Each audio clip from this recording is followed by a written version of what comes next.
Meus amados, ontem nós falamos sobre algumas razões porque existem pessoas que amam o discipulado.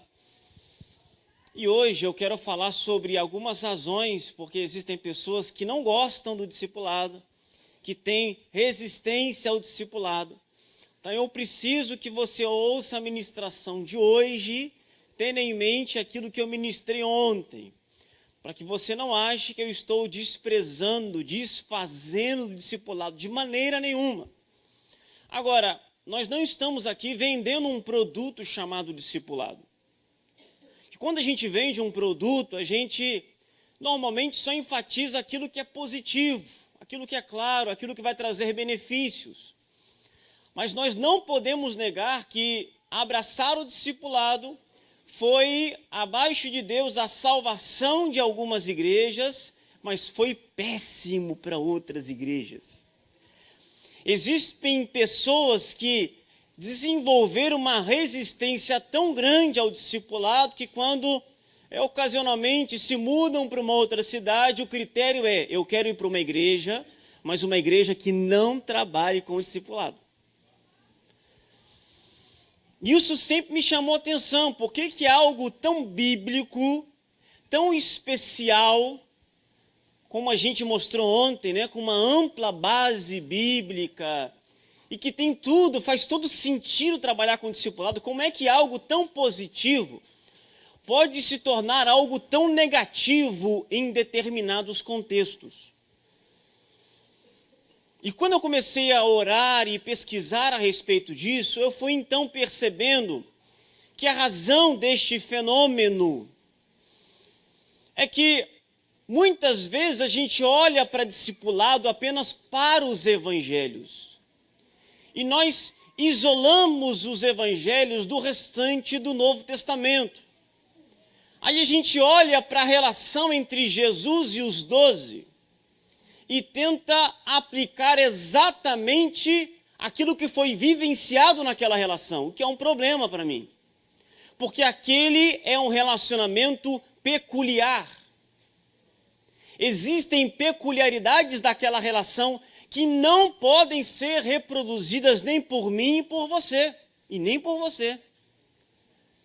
Tanto que, ao mesmo tempo que Jesus dá a ordem para os apóstolos continuarem, prosseguirem fazendo discípulos, ele também diz para eles que enviaria o outro Consolador, para que desse continuidade à formação deles como discípulos de Jesus. Então a gente tem que levar em consideração que existe uma parcela do que Jesus fez pelos discípulos que nós somos chamados a fazer, mas há uma parcela que nós não estamos habilitados a fazer, porque se os 12 pudessem fazer plenamente aquilo que Jesus havia feito por eles, Jesus não teria enviado outro Consolador. E quando a gente negligencia essa verdade, aí começam a surgir os excessos do discipulado, que tem feito uma legião de vítimas, de gente que olha para a palavra, vê o discipulado e sabe que ele é bom, mas foi de alguma forma ferido em contextos onde o discipulado era valorizado. Então eu queria falar sobre algumas razões, porque existem pessoas que têm resistência ao discipulado, é óbvio. Não é ao discipulado bíblico, mas o discipulado praticado em muitas igrejas da atualidade.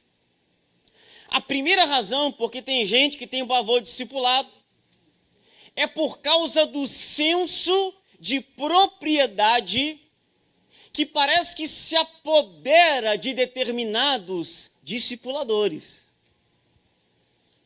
Eu sei que nem todo mundo usa essa expressão com esse sentido. Mas tem gente que leva ao pé da letra essa ideia de meu discípulo. E ela pega esse pronome possessivo e leva para o relacionamento. São discipuladores extremamente possessivos, que se comportam como se fossem donos daqueles aos quais estão discipulando. Tem gente ferida por causa disso. Tem gente que perdeu a identidade por causa disso. Tem gente que foi oprimido por causa disso e por isso não quer ouvir falar de discipulado. E a gente precisa olhar para o Novo Testamento, não só para os evangelhos, porque nos evangelhos nós vamos encontrar dois grupos de discípulos. Nós temos os discípulos de João Batista e temos os discípulos de Jesus. E após a morte de João Batista, o início do ministério de Jesus, alguns deles deixam de ser discípulos de João Batista e se tornam discípulos de Jesus. Só que quando a gente sai dos evangelhos e avança e entra no livro de Atos, nós não vamos encontrar discípulo algum atrelado ao nome de alguma pessoa. Você não encontra no livro de Atos discípulos de João, discípulos de Pedro, não encontra. Quando o livro de Atos fala a respeito dos discípulos, eles normalmente estão associados a Jesus. Por exemplo, Atos capítulo 9, versículo 1. Enquanto isso, Saulo ainda respirava ameaças de morte contra os discípulos do Senhor. E ponto. Essa associação entre o discípulo e o discipulador, a gente não consegue encontrar no livro de Atos. E pasmem, a palavra discípulo, ela aparece inúmeras vezes nos evangelhos, algumas vezes em Atos dos Apóstolos, e ela nunca mais aparece no Novo Testamento.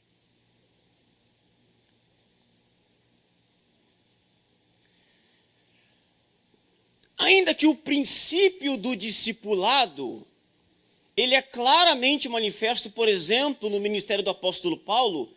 Paulo não chama ninguém de discípulo, e muito menos de discípulo dele. Paulo chama aqueles que ele trazia para perto de si como cooperadores, designa eles como ministros. Alguns desses cooperadores que eram mais chegados, como por exemplo Timóteo, ele chama de filhos, porque Paulo se vê muito mais como um pai do que como um mestre. Aqueles homens se viam de fato fazendo discípulos de Jesus e não de si próprios. E essa é uma confusão que às vezes a gente começa a fazer em relação ao discipulado. Mas o Novo Testamento, a partir do ministério de Jesus, todos os discípulos são de Jesus. Como discipuladores, nós temos esta honrosa responsabilidade de cuidar de vidas. Mas apesar da nossa instrumentalidade, precisamos ter a plena certeza de que fomos chamados para fazer discípulos daquele que por nós morreu e ressuscitou. Há apenas um mestre e o seu nome é Jesus. Você pode aplaudir esse nome?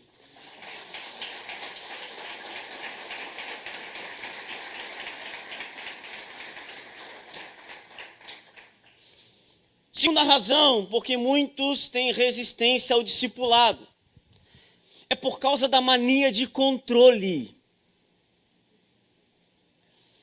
de determinados discipuladores. O que dá início ao relacionamento de discipulado é o direito que uma pessoa concede a outra de influenciar a sua vida.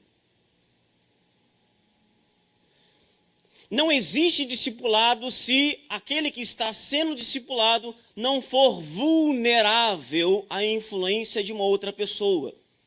Se não for transparente, se não abrir o seu coração e acolher com sinceridade, com seriedade, aquilo que está sendo ministrado sobre a sua vida.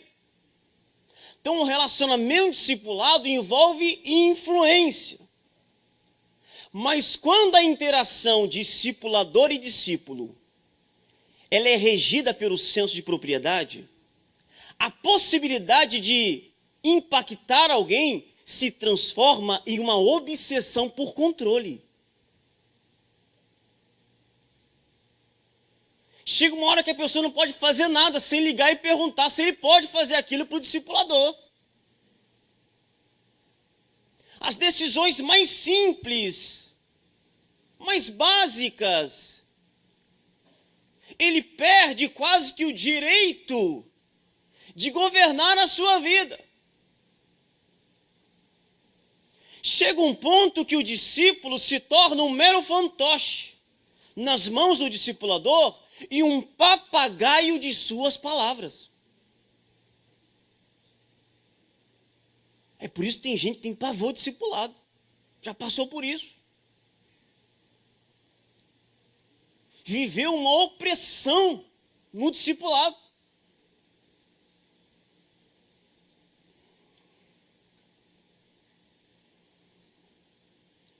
Essa mania de controle é problemática, irmãos, porque nós não mudamos absolutamente ninguém.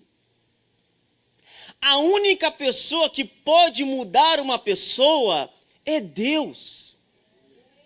A gente pode cobrar as pessoas, culpar as pessoas, ameaçar as pessoas.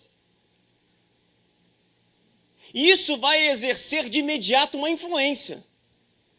Só que quando essa pressão externa diminuir, o comportamento daquela pessoa vai regredir aquilo que era antes. Porque neste caso não foi uma obra que Deus realizou no coração dela. Foi aquilo que eu tentei fazer na vida dela. Quer ver um exemplo? Você conhece uma pessoa que estava numa igreja que só respirava discipulado. Aí ela precisa se mudar de cidade. E ela não encontra uma igreja que trabalha com discipulado. Quando elas percebem que não estão sendo mais monitoradas, cobradas, e que não haverá nenhum tipo de punição caso façam algo de errado, elas não conseguem manter o mesmo ritmo da sua caminhada cristã. A condição espiritual dessas pessoas é inteiramente determinada pelas pessoas que estão ao seu redor. É gente que carece de convicção pessoal. E ainda que seja uma grande bênção, estar rodeado de pessoas que nos motive a crescer, fala comigo assim, ninguém deveria viver escorado em ninguém. Chega uma hora que o discipulado vira uma muleta. Se a pessoa não está rodeada de gente em cima, que cobra, que responsabiliza, que tem prestação de contas, se ela fica um pouquinho solta, se perde tudo. E eu vou usar uma expressão que não está no livro, porque Deus me deu essa expressão depois que o livro estava pronto. É o que eu chamo, irmãos, de discipulado antropocêntrico. Quando o centro do discipulado é o homem.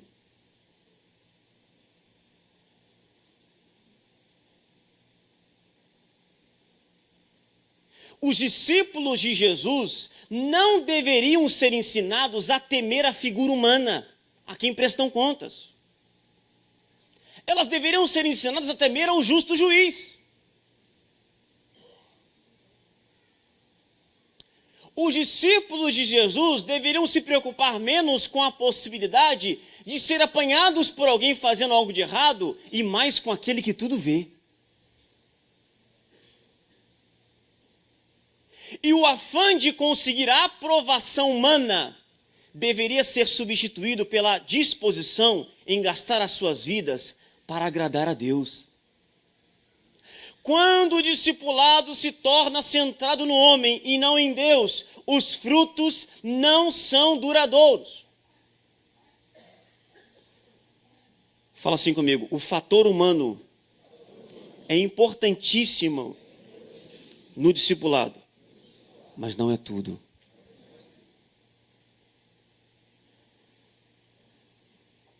Os excessos do discipulado têm a ver com isso. Tem homem demais. O fator humano pesa demais. Terceira razão, porque existem pessoas que têm resistência ao discipulado. Estão todas relacionadas, né? Dependência. Muitas vezes no discipulado praticado na atualidade, ao invés de se criar um ambiente em que propicie um amadurecimento, se alimenta a dependência. Aí vem a prestação de contas, que é importante, mas o camarada,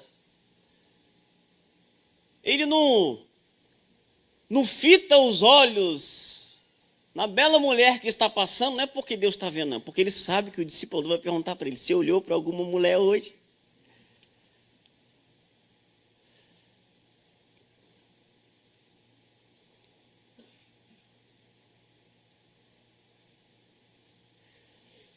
Cada discípulo deveria se comprometer com o seu próprio crescimento espiritual. Pois ainda que um discipulador seja de grande ajuda ao longo do processo, a responsabilidade final será sempre do indivíduo. Porque a mais importante prestação de contas que haverá na história será feita individualmente. Romanos capítulo 14, versículo 12 diz assim, de maneira que cada um de nós dará conta de si mesmo a Deus. Aí não dá para levar discipulador junto, é sozinho.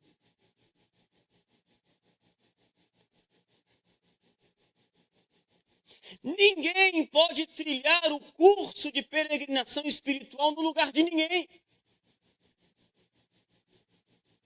O discipulado precisa ser um caminho de maturidade e não de dependência. O livro Discípulos são feitos, não nascem prontos, ele diz assim, não permita que o discípulo se torne dependente de você. Treine-o com independência na mente. Seu trabalho será ajudá-lo a aprender de Deus. Não o amarre aos fios do seu avental.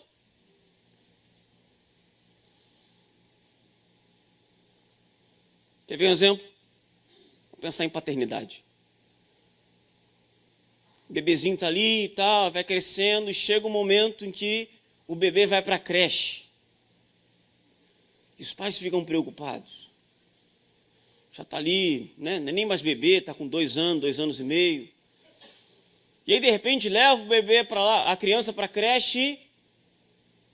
E a preocupação, como é que vai ser a adaptação? Meu Deus, será que meu filho vai sofrer? Será que vai ficar doente? Estou preocupado. Vai ficar ali desprotegido? Será que vão cuidar bem dele?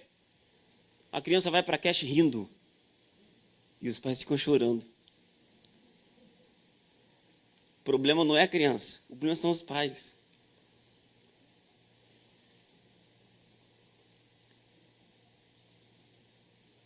Então, às vezes, a questão da dependência no discipulado não tem a ver com imaturidade do discípulo. Tem a ver com a necessidade que o discipulador tem que ele continue preso a ele, dependente dele, submetendo absolutamente tudo a ele. Tem muito filho que não cresce porque o pai não deixa crescer.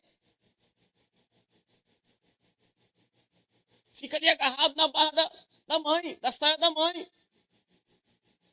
Isso às vezes acontece com o discipulado. A gente alimenta a dependência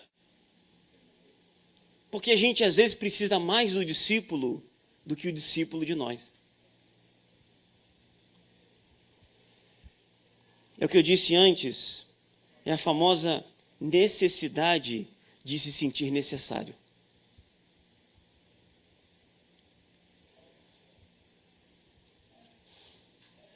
Qual é o nosso desafio como discipuladores?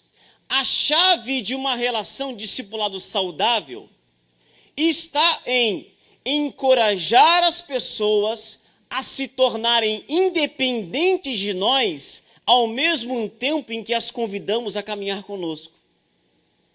Isso pode parecer até um paradoxo, mas é isso. A gente motiva a independência, a gente treina para ser independente, enquanto a gente chama eles para caminharem conosco. O livro Como Ferro Afia o Ferro fala mais ou menos assim: devemos ser doadores úteis durante o processo de discipulado, ao invés de colecionadores de pessoas que não conseguem caminhar por si só. Tem discipulador que ele é colecionador de pessoa, que não consegue caminhar por si só. O discípulo não cresce nunca, sabe por quê? Porque ele não deixa crescer. Nossa missão é treinar discípulos para irem sozinhos até a palavra em busca de alimento e respostas. E a desfrutar do consolo e direção do Espírito Santo em seu viver, de modo que amadureçam e logo estejam prontos para ajudar outros em suas necessidades, repetindo o mesmo processo. Quarta razão, porque existem pessoas que têm resistência ao discipulado. Monopolização. Tem discipulador que monopoliza o discípulo. Em alguns contextos, o discípulo não é permitido a ele buscar orientação em outra pessoa, senão em seu discipulador. Em alguns contextos, fazer isso. Por exemplo, eu discipulo alguém, e aí ele me pergunta algo, eu dou uma resposta, mas ele não satisfeito, vai buscar uma segunda opinião. Em muitos lugares isso é desonra, porque não pode fazer isso. Tem que procurar o seu discipulador e morreu aí. E ele falou, está falado. Eu não sei se essa exatamente é a visão bíblica. E, novamente, a gente tem que fazer uma diferenciação entre Jesus e nós. Porque a mudança radical experimentada pelos apóstolos foi resultante da influência bendita de Cristo. Quanto mais parecidos com o Mestre eles se tornavam, mais se aproximavam ao ideal divino para suas vidas. O que aqueles homens tinham a fazer, os 12? Eram observar atentamente o modo de vida daquele que não cometeu nenhum pecado e nenhum engano foi encontrado na sua boca. Jesus era suficiente. Os apóstolos não precisavam de nenhum outro referencial além dele. Mas o mesmo não se aplica a nós. Sabe por quê? Porque Jesus era uma obra acabada. Um modelo de perfeição absoluta. Enquanto nós, aí eu gosto de uma expressão do Paul Tripp, não passamos de pessoas que precisam ser transformadas, ajudando pessoas que precisam de transformação. Fala comigo assim: nós somos pessoas que precisam ser transformadas, ajudando pessoas que precisam de transformação. Deus nos escolheu para sermos referenciais diante daqueles a quem discipulamos. Mas é um engano pensarmos que somos as únicas pessoas de quem eles necessitam.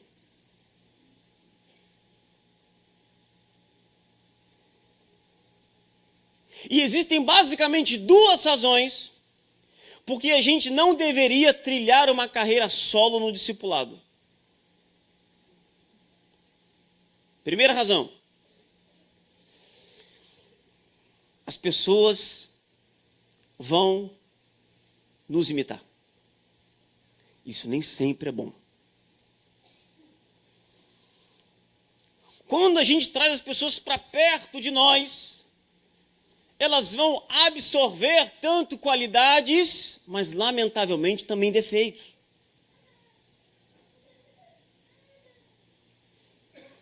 E se nós formos as suas únicas influências, isso se torna um grande problema.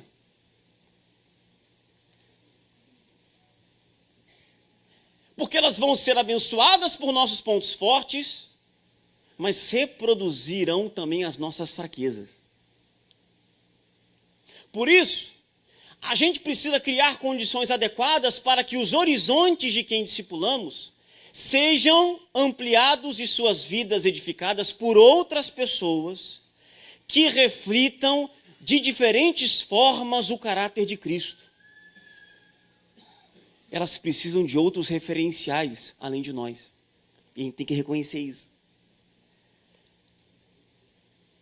Os 12 só tinham Jesus e não precisavam de mais ninguém, mas eu não sou Jesus. Existem áreas da minha vida que precisam ser severamente trabalhadas por Deus. A segunda razão porque a gente não deveria trilhar uma carreira solo no discipulado é porque a nossa capacidade de avaliar o discípulo também é limitada. Porque no discipulado nós nos envolvemos emocionalmente. E dizem que o amor é cego. E às vezes a gente tem alguém próximo a nós que se desenvolveu tanto, cresceu tanto, evoluiu tanto, que a gente não consegue mais ver problemas na vida dele. E a gente se envolve emocionalmente.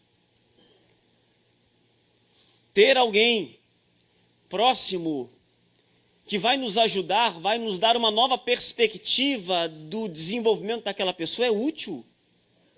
Gente que vai ver coisas que a gente não consegue ver mais, porque a gente está amigo demais. E tem um outro lado. A gente é ser humano, chega uma hora que a gente se cansa de algumas pessoas e também só vê coisa ruim.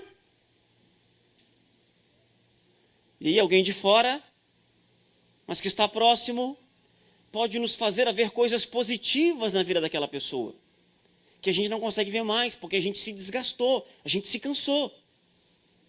Então não é sensato centralizar o discipulado de ninguém em nós, mas sempre envolver outras pessoas no processo, para que a avaliação feita por pessoas de fora nos conceda uma ótica adicional a respeito do progresso do discípulo.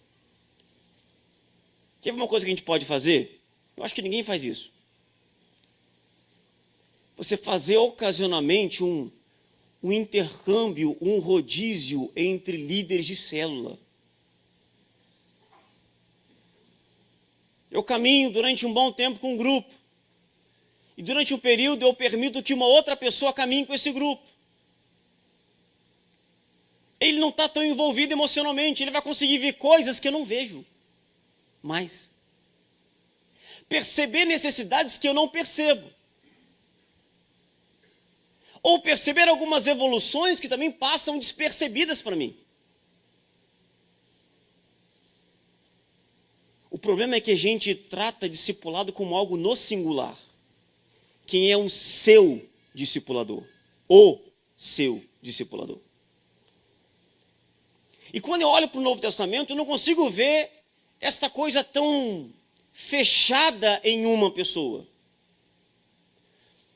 Quando eu olho para o Novo Testamento, a sensação que eu tenho é que, de fato, aqueles homens receberam várias influências. Por exemplo, quem era o discipulador de João Marcos?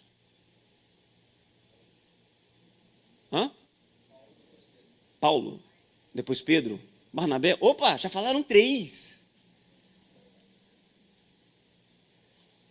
Pedro chama João Marcos de filho. E João Marcos é de Jerusalém. Possivelmente, era na sua casa que estava o cenáculo. Possivelmente, ele era o discípulo desnudo.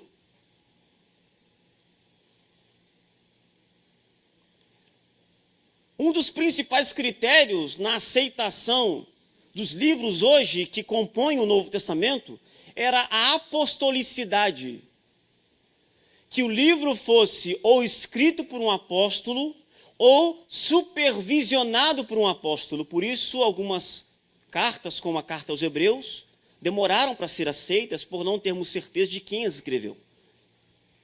O Evangelho de Marcos é aceito porque, pela tradição, quem acompanha, quem supervisiona João Marcos é Pedro. Tem gente que chama o Evangelho de Pedro, porque a ênfase petrina no Evangelho é muito forte.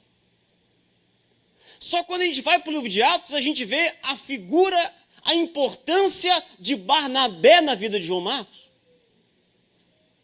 Barnabé é capaz de abrir mão da segunda viagem missionária só para cuidar de João Marcos. E depois a gente olha para Paulo, final da sua vida, pedindo que o enviassem João Marcos porque ele era muito útil no seu ministério.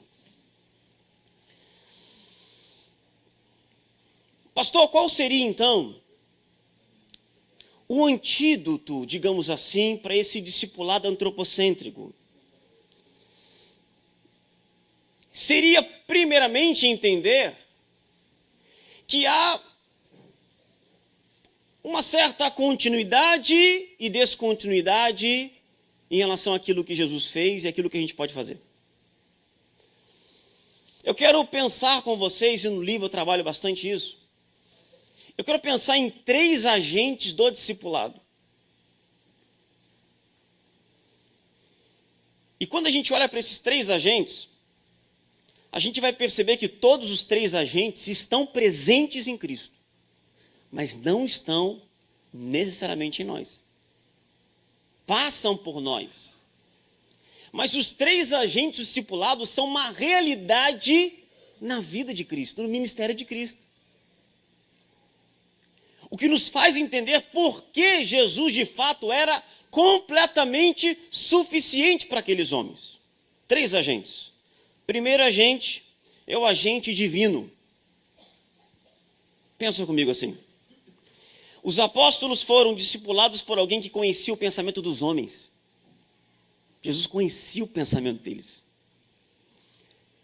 E tinha a capacidade de lhes abrir o entendimento, a fim de que pudessem conhecer as Escrituras. Aqueles homens foram impactados por alguém que se transfigurou no alto de um monte e conversou com Elias e Moisés. Suas vidas nunca mais foram as mesmas após a convivência com alguém que andava sobre as águas e a quem os ventos e o mar obedeciam. A gente não tem como negar que a formação daquela equipe só foi bem sucedida porque quem os havia treinado era o próprio Deus. É o agente divino. Se não tiver o agente divino, não funciona.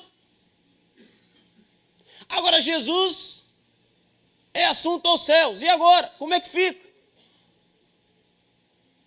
Como é que os discípulos vão dar continuidade a esse ministério sem o agente divino? Simples. Permanecer em Jerusalém, até que, aí sim, vocês seriam testemunhas tanto em Jerusalém, Judeia, Samaria e confins da terra. Jesus percebe que os seus discípulos são insuficientes para dar prosseguimento à sua obra. Então, ele envia o seu Espírito. O Espírito vem para assumir o lugar de Jesus. Ele vem para capacitar os discípulos a fazer o que era impossível realizar por si mesmos. O quê? Levar os homens à fé e à vida eterna. Fala comigo assim: não existe discipulado. Com mais convicção: não existe discipulado genuíno sem a ação do Espírito. Continua: nós proclamamos o Evangelho, mas é Ele quem abre o entendimento. Nós denunciamos o erro, mas é Ele quem convence do pecado. Nós ensinamos o caminho, mas Ele é quem guia toda a verdade. Nós treinamos, mas Ele é quem capacita. Nós falamos sobre a necessidade de mudança, mas Ele é quem transforma. A chave do processo de discipulado nunca é um homem, por mais experiente e capaz que seja, é Deus. Josué Campanhã disse: o Espírito Santo é o discipulador por excelência. Nós não passamos de facilitadores usados por Ele na formação de novos discípulos de Jesus. A gente não muda ninguém.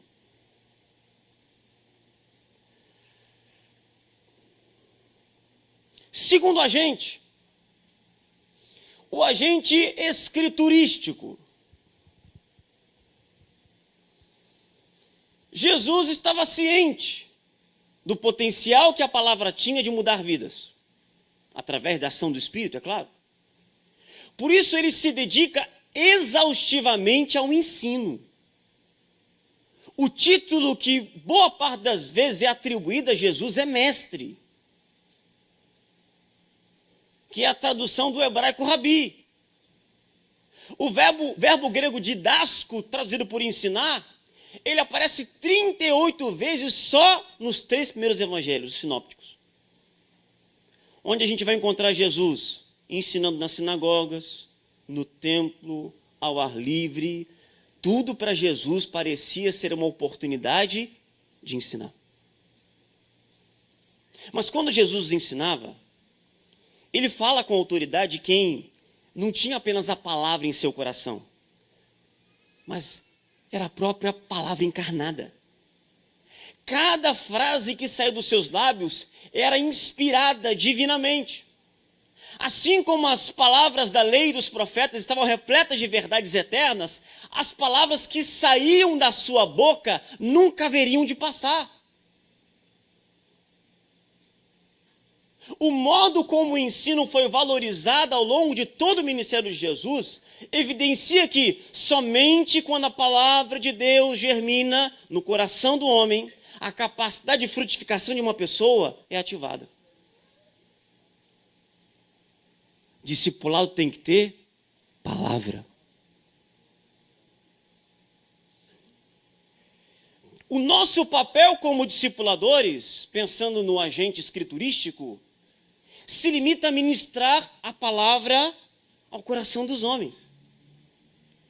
O que se espera de nós é que a gente segure o espelho da palavra de Deus à frente daqueles a quem ministramos, de maneira que eles possam se enxergar com exatidão bíblica e ser transformados a partir desta nova perspectiva que eles têm de si.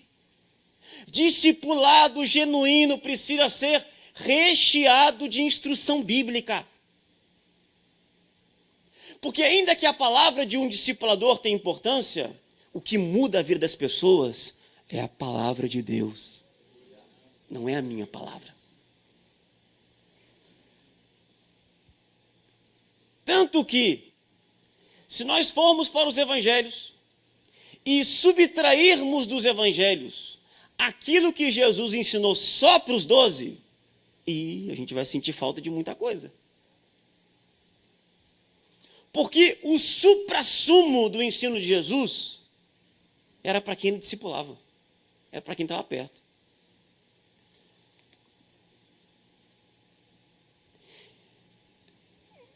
Jesus é a palavra encarnada. Nós temos a palavra de Deus em nosso coração. Jesus é o Deus que se fez carne. Nós somos habitados pela terceira pessoa da Trindade. Jesus era o modelo perfeito do que ensinava. Nós somos o modelo imperfeito. Por isso a gente tem que fazer uma séria distinção entre isso.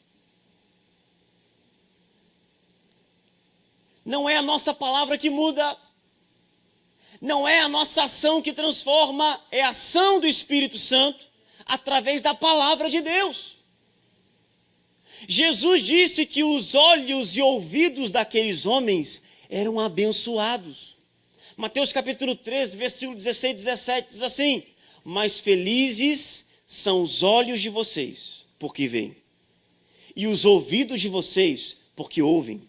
Pois eu lhes digo a verdade, muitos profetas e justos desejaram ver o que estão vendo, mas não viram, e ouviram o que estão ouvindo, mas não ouviram.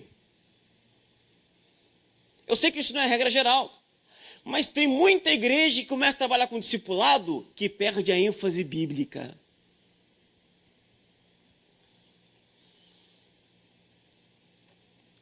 Igrejas que se tornam rasas de Bíblia. Igrejas que desprezam formação teológica.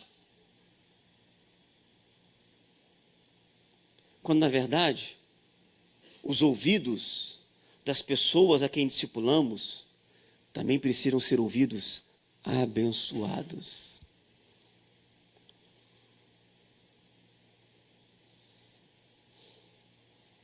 Olha para quem está perto de você e fala assim: quer discipular com eficácia? Ministre a palavra de Deus.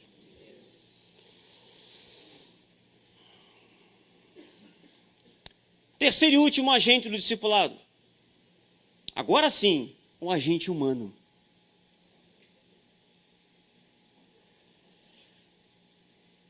O livro Arte Perdida de Fazer Discípulos, ele fala assim: cada um de nós tem necessidades especiais que só podem ser preenchidas por outras pessoas. Nenhum sistema ou programa, mesmo que funcione maravilhosamente, atenderá às necessidades humanas. Ele continua: por sermos indivíduos, temos necessidades individuais que podem ser supridas apenas por pessoas. Por isso, o fator humano, o agente humano, é muito importante no discipulado. Ele não pode ser o mais importante, mas ele tem um grande valor. Entendendo essa necessidade humana, Jesus representou para os apóstolos um modelo de carne e osso a ser imitado. Não havia nenhuma distinção entre as suas palavras e o seu modo de vida. Imitar o que ele fazia era o mesmo que aplicar tudo o que ele falava. E ao longo da sua trajetória, ele deixa exemplo para que seus apóstolos, seus discípulos, sigam os seus passos. Agora, o valor de uma figura humana exemplar é fato no restante do Novo Testamento. Lá em Tito, capítulo 2, versículos 6 e 7, Paulo desafia Tito a ser um modelo, a ser um tipos daquilo que ele ensinava. E ele encoraja Timóteo a se tornar um modelo para os fiéis na palavra, no procedimento, no amor, na fé e na pureza. E na carta, a primeira carta aos Tessalonicenses, a gente vê aqui um ciclo que ele pode ser observado ao longo de todo o Novo Testamento. Aqueles que haviam imitado Jesus tornaram-se naturalmente um modelo humano para outras pessoas, que por imitá-los também se tornaram referenciais de tantos outros. 1 Tessalonicenses capítulo 1, versículos 6 e 7. E vós fostes feitos nossos imitadores. A palavra grega é mimitai, que dá origem à palavra mímica. Repetindo: e vós fostes feitos nossos imitadores e do Senhor, recebendo a palavra em muita tribulação, com gozo do Espírito Santo, de maneira que fostes exemplo para todos os fiéis na Macedônia e Acaia. Então aqueles homens imitaram Jesus, os tessalonicenses imitaram aqueles homens, e os tessalonicenses se transformaram em um exemplo a ser imitado em toda a região da Macedônia e da Acaia. Agora, o referencial sempre será Cristo. Até mesmo Paulo, que não tinha constrangimento em dizer, sede meus imitadores, ele continuava. Sede meus imitadores, assim como eu sou de... Em outras palavras, me imitem apenas quando eu também estiver imitando a Cristo. O nosso desafio é sermos imitadores daqueles que vivem de acordo com o padrão. E o padrão é Cristo.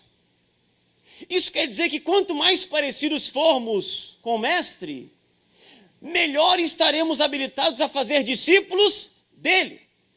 Fala comigo assim, porque o discipulado bíblico não tem nada a ver com fazer cópias de nós mesmos, mas com reproduzir na vida de outros o caráter bendito de Cristo. O que eu digo hoje para os irmãos não é para desmerecer ou diminuir o discipulado, pelo contrário. É para exaltar o discipulado. Mas mostrar para você biblicamente o que é a essência do discipulado. Para que tudo aquilo que vem, às vezes num pacote, e que denigre a visão do discipulado, seja colocado de lado. E a gente entenda que o discipulado tem 3 agentes: o divino, o escriturístico e o humano. Eu não mudo ninguém, quem muda é o Espírito.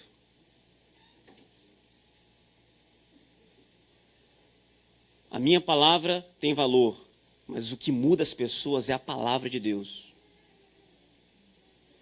Deus espera que eu seja um referencial, mas o padrão nunca serei eu. O padrão é Cristo.